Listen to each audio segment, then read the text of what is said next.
YouTube? We are back. Fuck you talking about? We're back. This is another video. This one is from Jimmy High Roller. We're gonna be reacting to Jimmy High Roller. This one is called "How a 5-Year-Old Beef Ruined the Greatest Season in NBA History." Now let's see what he's talking about. He got Chet and Wemby on the cover of this, so I guess this they beef. So let's get into this reaction.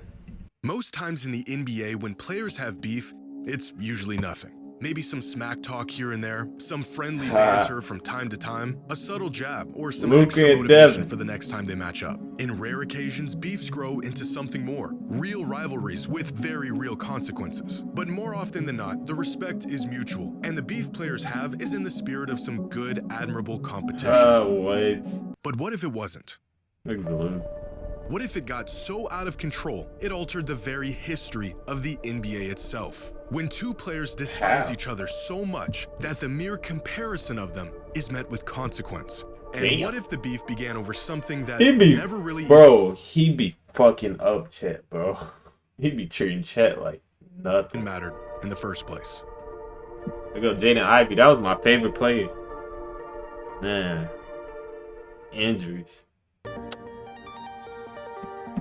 The first mention of Wemby and Chet together in some degree, at least from what I could find, was in a basketball forum all the way back in December of 2020, where a user asked the question, who are your top 5 players for the class of 2021 and 2022? Every single answer that followed contained Amani Bates and Jaden Ivey.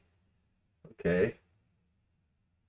Victor Wembanyama and Chet Holmgren, but in different orders. Chet 2, Wemby 3, Chet 1, Wemby 3, Wemby 2, Chet 3, Wemby 1, Chet 2. 2020 doesn't feel too long ago, but anyone who had Victor as the best prospect in this class was well ahead of the curve, since at the time, he was just 16 years old and had about 10 months of film on his resume where he looked like an actual child trapped in a giant's body. Chet, on the other hand, was the #1 ranked prospect in America in his senior year of high school, already committed to Gonzaga and nearly 2 years older than Wemby. Ironically, Victor wasn't even in the class of 22. He was a member of the 23 NBA draft class. This question should have never even involved Victor in the first place. But fate would have it that these two would be compared long before they ever even faced one another. Due to COVID restrictions at the time, any and all potential interactions between the two were held off until the following season. But 7 months later, in the summer of 2021, Wemby and Chet would match up for the first time in their careers, in a game that would spark the most heated rivalry in basketball. Look how young Wemby look. Oh my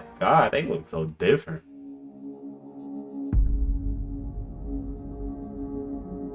In July of 2021, the FIBA Basketball U19 final came down to the USA versus France, the most highly anticipated matchup of the summer with a world championship on the line. As usual, Team USA had a stacked roster featuring 10 future NBA players, some of which include Jaden Ivey, Peyton Watson, Kenny Lofton, Ryan Kolkbrenner, and the best player in the country, Chet Holmgren. France? Well, they had a 17-year-old Victor Wembanyama, who at the time was already seen as the best prospect in the world, regardless of age. The freakish frames and tools of both Wemby and Chet sparking conversations of similarities between the two. Both slim, lengthy big men with offensive games far too sharp for their size and NBA-ready defensive instincts. Who's better? Who is the rarer unicorn? By the end of this game, those questions were answered. Bro, Victor Wembanyama, his frame has came a long way, by the way.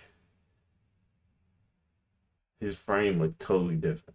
Was clearly a step above everyone else. Wembanyama. Balu gets inside. Missed. Oh, and then Wembanyama there for the push. Wembanyama. Yeah, that's easy. Wembanyama, how did you lose sight of him? On the lane. Miles. Yeah, other big in the NBA too. They tall as hell down there, boy. Puts it up, and he is fouled. Feeling that every possession important. Wembanyama for 3. Peekaboo drives in on the follow from Wembanyama. Again, Lofton, and this time rejected. Hand on it. It's another tough shot attempt, isn't it? Miles, he gets blocked by Mike Miles. despite being the youngest player on the court and finishing the game with 22, 8, and 8. As very visibly the best player on the floor, Team USA narrowly edged out France, beating them 81 to 83. And to add insult to injury, the tournament MVP was none other than Chet Holmgren, Wemby having to settle for a silver medal and a spot on the all-tournament team. Now, for most players on the brink of a promising NBA career, this entire tournament would be non-consequential, irrelevant within a few months.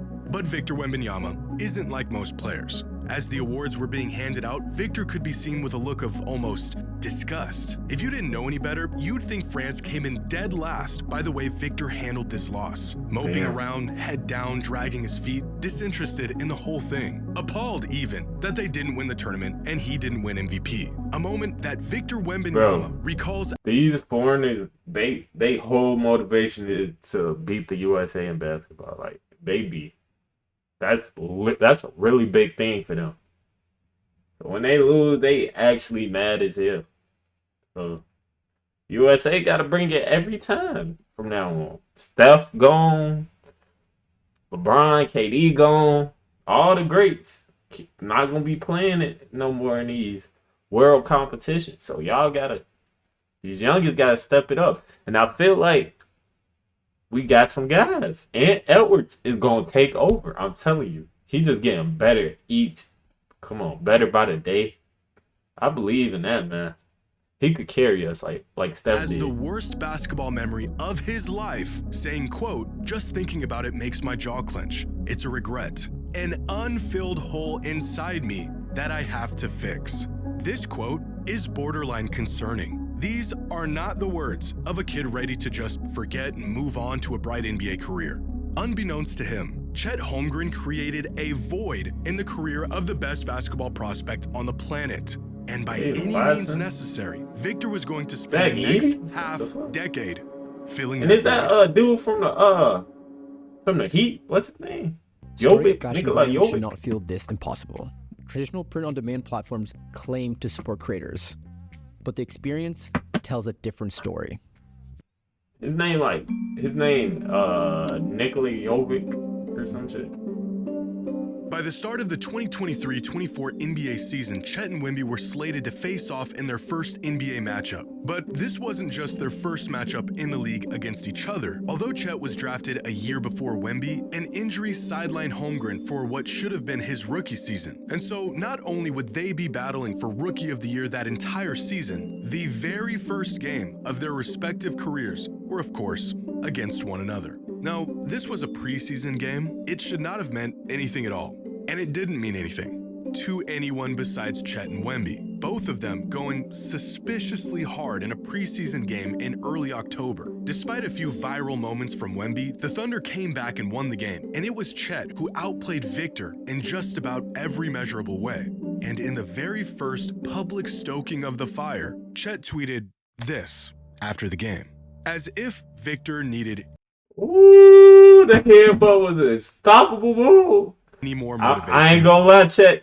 The nigga did have you fucking flying on the floor on that dead leg step back. He did fuck you up. As if the kid that was left with a hole inside him that needed to be fixed needed any more fuel to the fire, Chet Holmgren just doused it with a gallon of gasoline in front of the entire world. And thus, this rivalry officially began. In his post-game interview, Chet was asked about his budding rivalry with Wemby, to which he had this to say. He fucked him. I know you and Victor have been connected for years, even though you haven't played against each other very much. And he just was saying that he thinks this is going to be the start of a lot of really good games against each other. Do you feel that way? 100%. I would say hell no. That nigga trash. I was there. Fuck no. That nigga suck. I plan to play a long time, and I'm sure he does too. So there'll be no choice but to go back and forth. So, and he was right.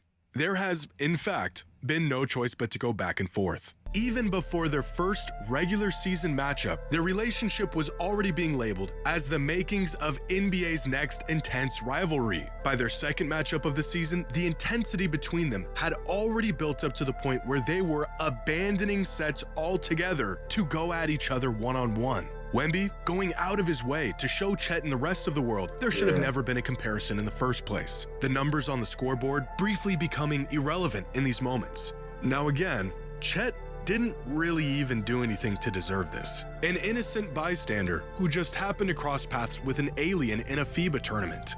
But Wemby had a hole inside him, and he was fixing it. After the game, the media only made things worse by leading off with a slew of questions about the rivalry. Ooh, get into it, Wemby. I like that. Ooh, let's get negative. I like that. Not matching up directly with Chet. You guarded him defensively.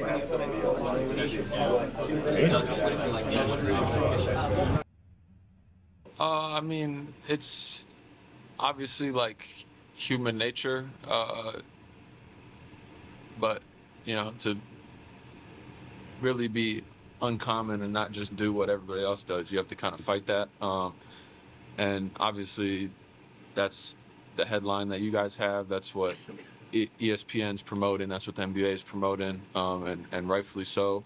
You know, Vic's a great player. You know, I think I have a long way to go in this league, but you know, I plan to be a great player.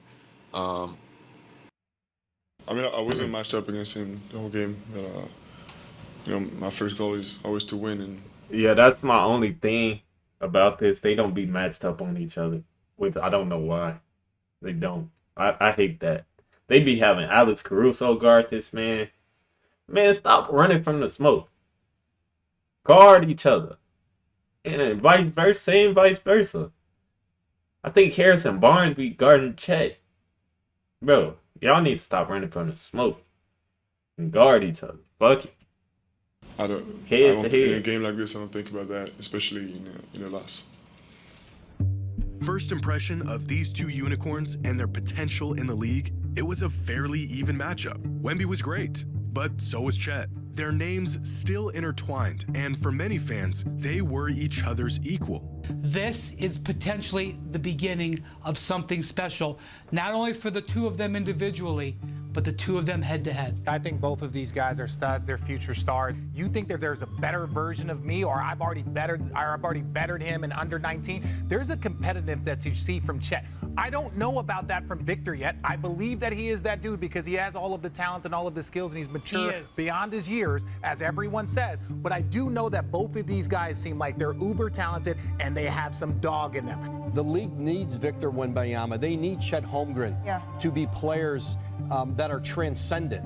This, however, did not last very long. By the end of their rookie seasons, Wemby had firmly asserted himself as not just the superior player, but the future face of the league. A season that was capped off with Wemby's first triumph over Chet. From the #1 pick and otherworldly expectations to now the unanimous winner of Rookie of the Year, Victor Wembanyama lived up to the hype. The unanimous NBA selection for Rookie of the Year. Only the Look at 6th time tall in as NBA history hell, boy. the Rookie of the Year race has been unanimous. He was the 3rd #1 draft choice. What has it meant? Everything, you know.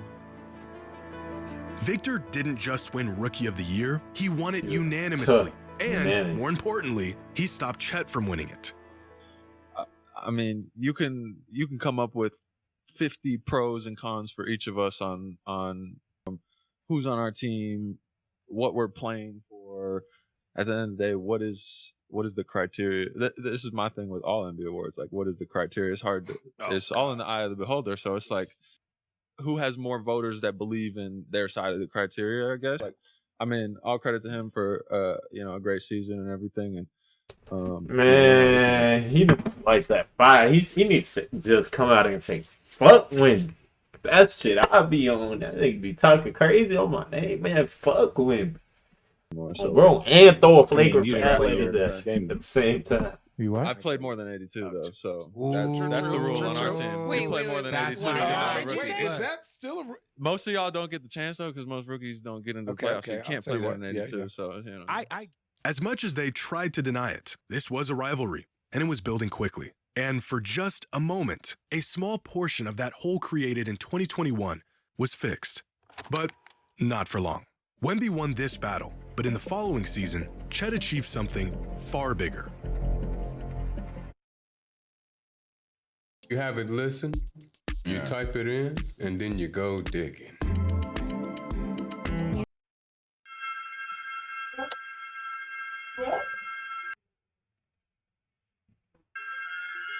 By the start of the 2024-25 season, most fans had accepted that Wemby had taken a leap over Chet. Going into the season, Wemby had jumped all the way up the player rankings to 11th. Chet Holmgren, 32nd. Even in the description of his ranking, Chet unable to escape the expanding shadow of Victor's ascension. But despite the gap that he was building on Chet, Wemby was still unsatisfied with the fact that they were still being mentioned in the same breath. In fact, his disdain for Chet and the Thunder was only growing over time. What happens when you bring up Chet to Victor? Well, Chet is not exactly Candyman, but Victor will not even say the man's name. Wow. And that's pretty much been the theme ever since Victor Wembanyama arrived in San Antonio. I think it's because, you know, that there is a real budding rivalry here. And on both sides, both of those guys are trying to take the attention away from the rivalry and put it specifically on the teams, Oklahoma City and San Antonio. That's what's going on these days. But I'm telling you, they do not like each other. They respect each other, but you'll see it manifest itself on the court. As Andrew Schlecht of The Athletic put it, Wemby was creating his very own Voldemort. The kid was pouring mental lighter fluid on a fire that was already out of control. It only made matters worse when the Spurs acknowledged that they were using the Thunder as the blueprint for where they wanted to be in the future. It's the kind of motivation that can consume a man if he isn't careful. And Wemby was eaten alive by it.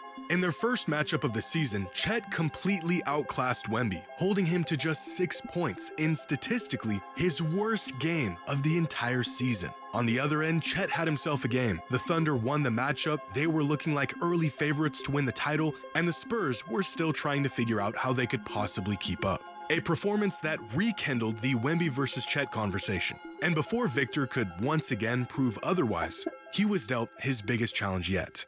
Breaking news out of the NBA, according to our Shams Sharania, Victor Wembanyama, the San Antonio Spurs star, is going to miss the rest of the season with what Shams is reporting, a form of a blood clot in his right shoulder. He is out for the season. He's gonna be missing a lot of games. Spurs believe that this is... He gonna be having an injury problem. Just too tall. He gonna miss a lot. While the Thunder were gapping the field and Chet was blossoming into a vital piece on a potential championship team, Victor was sidelined with a season-ending injury. What's the worst-case scenario for a man hell-bent on revenge and willing to do anything to get it? Being helpless and out of commission while your adversary is inching closer to basketball immortality. Well, actually, that's not quite the worst-case scenario. But this is. The Thunder have taken the NBA by storm. For the first time, the NBA champion resides at but he's the third option on this team, so. The storybook season is complete. It almost sounds like a work of fiction, this whole saga. This young man's rise to glory and his subsequent fall, idly watching his admittedly unjustifiable enemy achieve the ultimate goal. It's at this point where most players would probably let this whole thing go. Realize that this beef has gotten out of control. They're two different players on two different timelines with two different paths. It's just not worth it to hold on to something that, in the grand scheme of things, is so insignificant. But Victor Wembanyama is not like most players.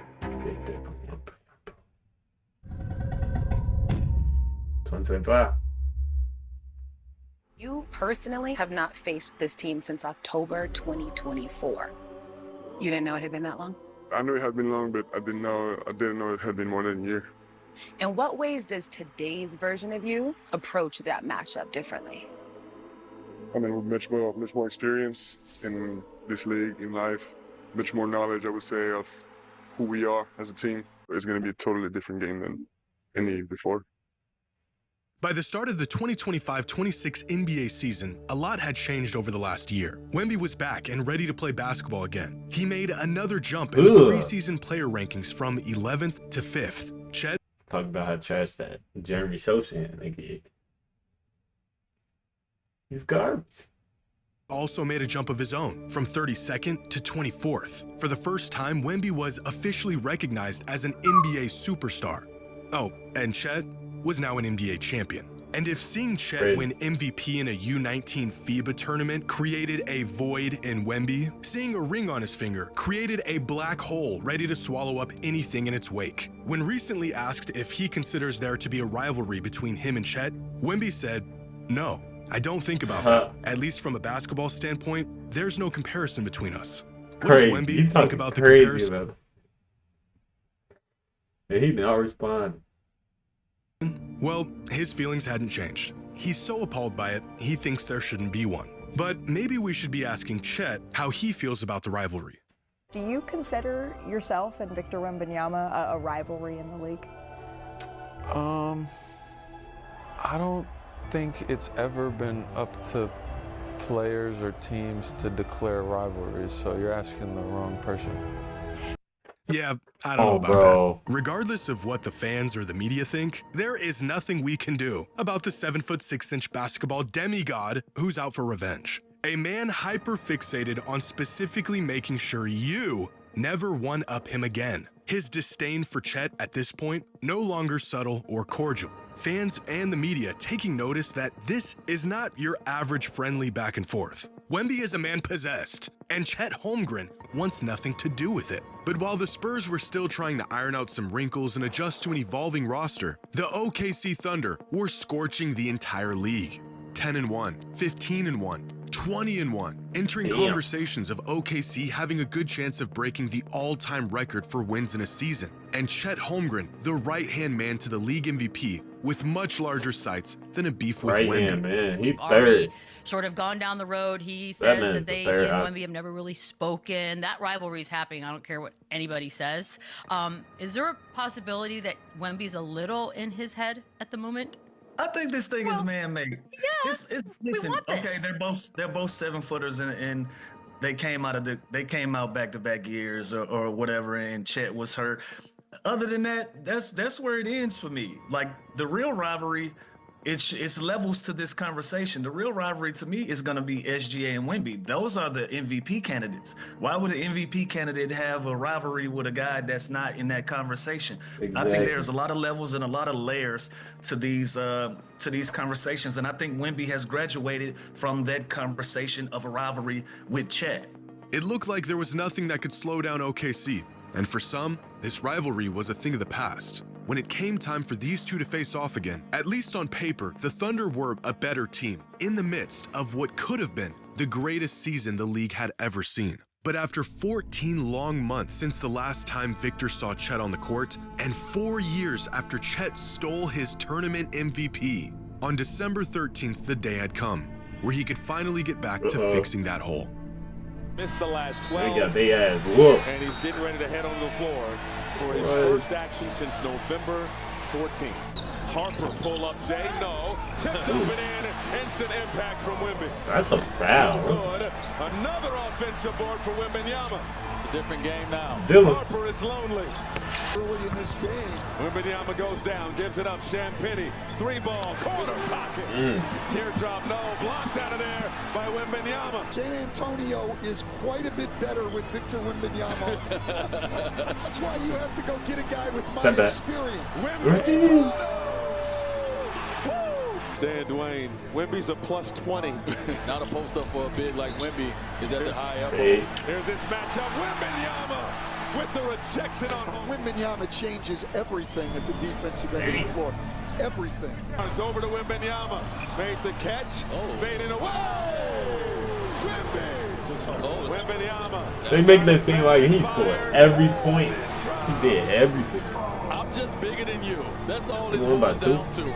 You snapped their 16-game winning streak, just their second loss of the season. We saw your emotions throughout this one, as everyone's saying that the Thunder is a team that is almost unbeatable. What does this win say about where this group is right now? It says a lot, and it says a lot about where it's going to be in the future. I mean, that's only their second loss of this season. It means something. Get 4 iPhone 17s on us and 4 lines for just $25 a line.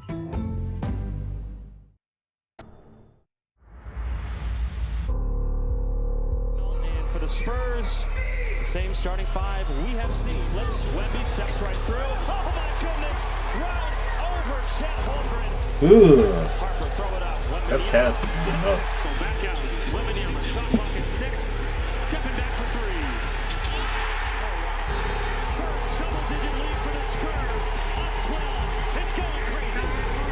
What a Christmas gift for San Antonio Spurs fans. They've beaten the Thunder 2 times in a row. Now, I would like, with my teammates, to introduce a little new tradition.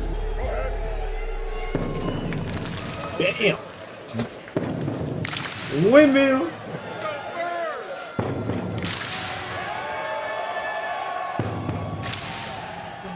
Nah.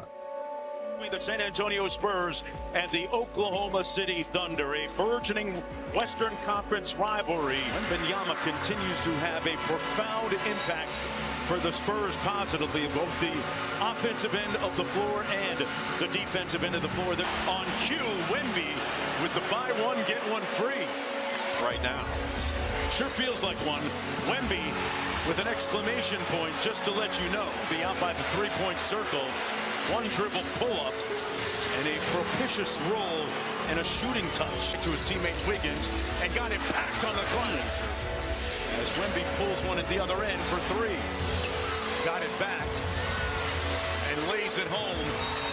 We got a whistle. First of all, a spectacular pass by Wembanyama. Off the wide action, Wemby pulls the 3. Got it. Come on.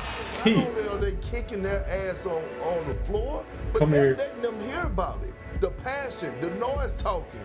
And not only have they beaten them 3 straight times, they punked them 3 straight times. How much fun was it to be back in the mix again after having to wait the last few weeks to play? Oh, I mean, you can't imagine. Just get better, do some beautiful things. And I just wanted to be a part of it, you know, and I'm glad that we can still do it when I'm here. I have no doubt, of course, but I'm just glad to be a part of something that's growing to be so beautiful and so pure and ethical basketball, you know. He said ethical. He called it ASL. Conjuring up what could only be described as superhuman levels of pettiness, Victor Wembanyama unleashed 4 years of frustration upon Chet and the OKC Thunder, beating a team that only had 1 loss in nearly 2 months and was well on track to being the greatest regular season team of all time, not once, not twice, but 3 times in a 12-day span, purely out of spite. Now, of course, Wemby wanted to win these games, but the far more pressing matter was making sure Chet lost. At every conceivable opportunity, Victor made it abundantly clear that this was personal, morphing into Chet's very own boogeyman and playing each and every possession like his life depended on it. Flexing on him, throwing down windmills after the whistle, addressing the people, and creating an entirely new tradition from scratch. But not only did the Spurs beat the Thunder 3 times in a 2-week window, Victor Wembanyama and his insatiable thirst for vengeance single-handedly derailed what could have been the greatest regular season of all time. The Thunder's record leading up to that fateful December 13th night, 24-1, on pace to beating the all-time wins record. Their record since that first matchup against the Spurs, 6-6. The record now well out of reach. Now, to say the Thunder have completely unraveled simply because Victor is a resentful man who is hell-bent on not letting things go may sound like a bit of an overestimation of the damage Wemby inflicted onto this franchise. Then again, if you told someone the future face of the NBA is still mad over a meaningless MVP he lost 5 years ago in an international tournament that nobody remembers and is still seeking revenge on the poor guy who stole it from him to this day, that would probably sound like an overreaction too. For the Spurs, these wins were a step in the right direction, a sign that they could really compete and beat the best team in the league. But for Wemby, these wins were retribution. One step closer to filling the void where that MVP should be. Intrinsic proof that there should have been no comparison, and that he is definitively better than Chet. A conclusion that all of us reached about 2 years ago.